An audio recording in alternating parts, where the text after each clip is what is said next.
this is Paul with the Asset Protection, Estate Planning, Business Planning firm, BarthCalderon. Thanks so much for watching the video. I'm here with my colleague, Craig. Craig, can you hear me okay? I can hear you fine. Good to talk to you. Great. Thanks for joining. And so obviously this blog is about college cost reduction, and that's a really, really important deal today with the rise in the cost of sending your child to college. It's just astronomical today. So you read a little bit about that blog, and what we wanted to do is get Craig on the video here because Craig is our expert in this area. And just 2 weeks ago, we put on a workshop for a ton of parents with school-age children, both grammar school and high school, and the room was packed. There was a ton of Q&A. It was really, really enthusiastic. And so Craig and I, as we were talking afterwards, says we got to get a blog out and talk about this. So we're going to keep this video short. Thanks for listening. So I'm going to jump into it, Craig.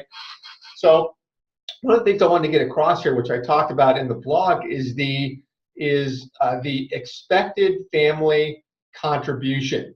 So can you describe what that is and what parents need to know about that? The infamous EFC, absolutely. So the expected family contribution is a fantastic number that the federal government has come up for, and the college board has come up with, that basically take your assets and your income and the number of kids and how big your family is, et cetera, et cetera, et cetera. And this formula kicks out a number that says, based on all of this information, this is how much we think you can contribute, kick in to the price of college, based on your income and assets. It's a number that colleges will use then in their assessments of you for scholarships, for gift aid, for a variety of other things. So the point that you and I always talk about, and what I made in the blog, is that parents, a lot of parents probably have never even heard that phrase, expected family contribution, but every family is going to have that number.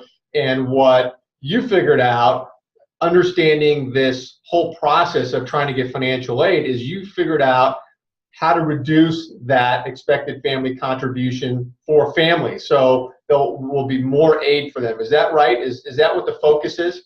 It is. It's more aid, I guess, more aid, more assistance that's available.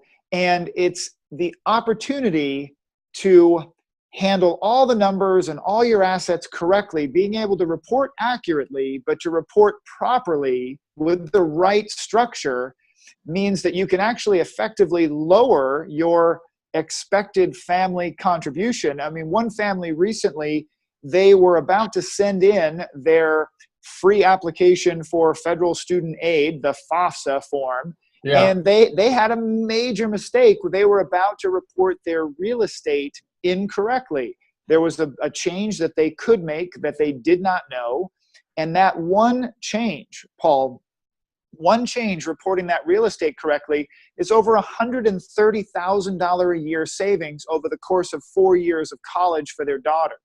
It was incredible, that one mistake. You mean $130,000 over the 4 years that they were going to school? That's over the 4 years. So that would have been $130,000 out of their pocket that was missed just by reporting their real estate holdings incorrectly. It was a big deal.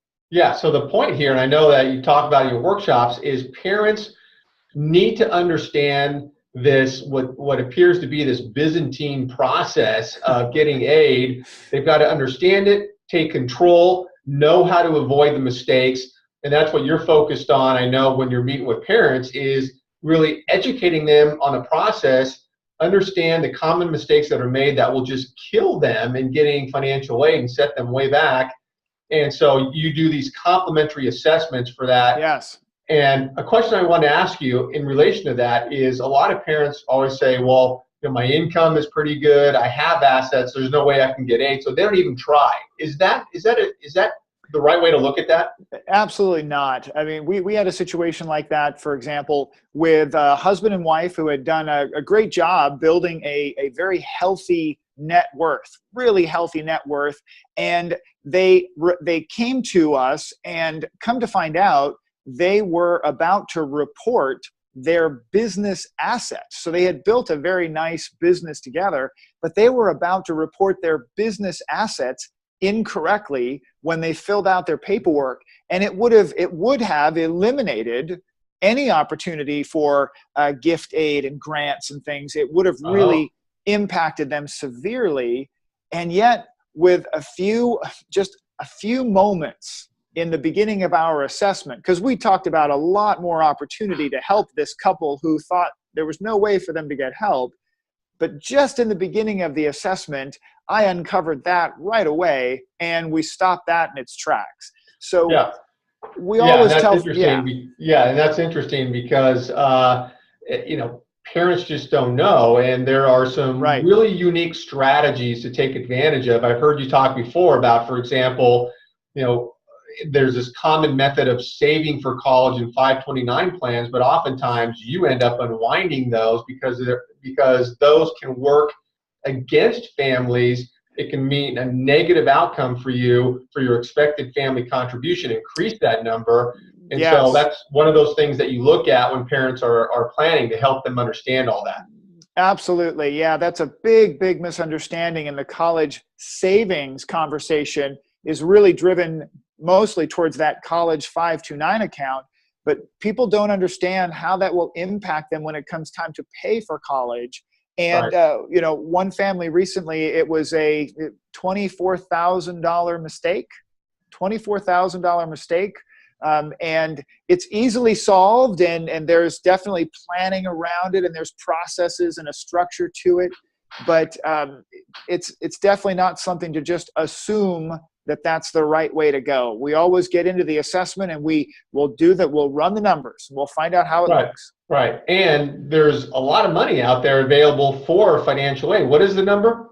Oh, it's over 169 billion, call it 170 billion with a B, that's available. And it's a first come, first serve. Meaning what? First come, first serve? What do you mean by that? Well, meaning that the federal government and private education, they all have a certain pool of money that they give out in a given academic year. And if you submit your financial aid applications or your private college applications incorrectly, and you have errors, which happens all too often, those can get kicked back and sometimes add an extra 4, 5, 6 weeks to your processing, which puts you at the back of the line, and which means that money is going to potentially run out before you get to the front of the line where your application is reviewed. It's a finite, it's a big ouch for some people.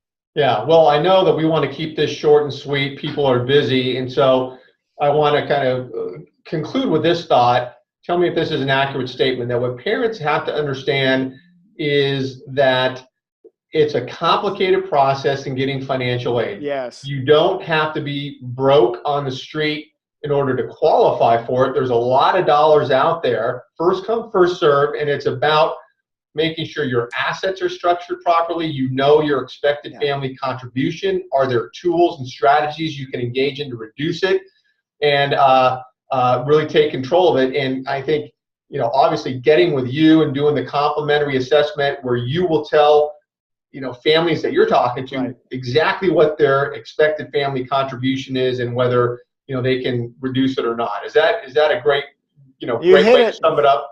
I think that's the perfect way to sum it up. You don't know what you don't know, and you should find out as soon as possible. Okay. Well, Craig, thanks so much for jumping on. Thanks everyone for listening. Until next time, thank you.